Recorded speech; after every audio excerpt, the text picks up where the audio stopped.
In the history of Turkish foreign policy, some events stand out not because they immediately changed borders or governments, but because they changed the way a country viewed its allies, its security, and its own strategic position in the world.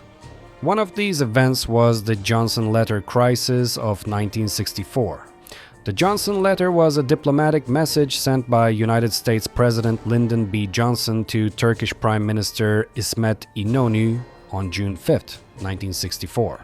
At first glance, it was simply a letter between two allied governments, but in reality, it became one of the most important turning points in Turkey's relations with the United States and NATO. To understand why this letter caused such a deep reaction in Turkey, we first need to look at the Cyprus question. Cyprus became independent from Britain in 1960. The new Republic of Cyprus was established through international agreements involving Britain, Greece, Turkey, and the two main communities on the island, Greek Cypriots and Turkish Cypriots. Under these agreements, Turkey, Greece, and Britain became guarantor powers. This meant that they had certain responsibilities to protect the constitutional order and political balance of the island. However, the system created in 1960 was fragile from the beginning. The Greek Cypriot and Turkish Cypriot communities had different political expectations, different security concerns, and different visions for the future of Cyprus. By 1963, tensions had turned into open violence. Turkish Cypriots were increasingly pushed out of state institutions, and many Turkish Cypriot communities faced serious security threats. In Turkey, these developments created a strong public reaction. The Cyprus issue was not seen only as a foreign policy problem. It was also viewed as a matter of national responsibility, historical connection, and the protection of the Turkish Cypriot community. As violence on the island continued, the Turkish government began to consider a military intervention in Cyprus. For Ankara, such an intervention could be justified under Turkey's role as a guarantor power, but for Washington, the situation looked different. The United States was watching the Cyprus crisis through the lens of the Cold War.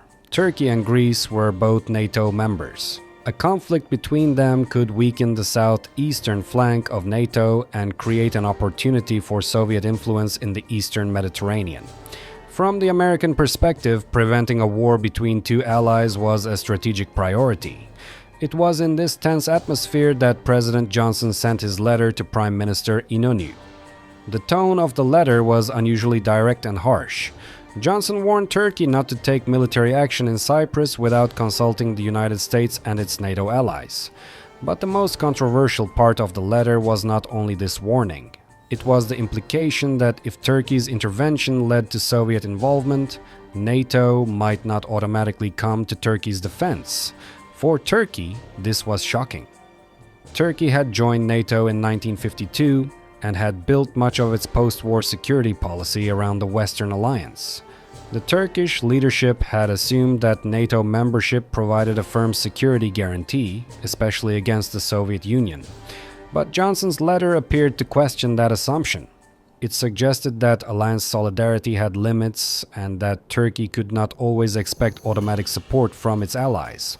Another sensitive point in the letter concerned American-supplied weapons. Johnson warned that military equipment provided by the United States should not be used in a Cyprus operation without American approval. This created a second major concern in Ankara: Turkey's military dependence on the United States. If Turkey could not freely use the weapons in its own inventory during a crisis it considered vital, then the question became unavoidable. How independent was Turkish defense policy? The immediate result of the Johnson letter was that Turkey did not carry out the planned military intervention in 1964. In that sense, the letter achieved Washington's short-term goal. It prevented a possible Turkish military operation and reduced the risk of a direct confrontation between Turkey and Greece. It was more than a diplomatic message. It was a moment of strategic awakening. It forced Turkey to reconsider the meaning of alliance, the limits of dependence, and the importance of having an independent capacity to act. The crisis of 1964 demonstrated a lasting reality of international politics. Alliances can provide security, but they do not remove the need for national strategy.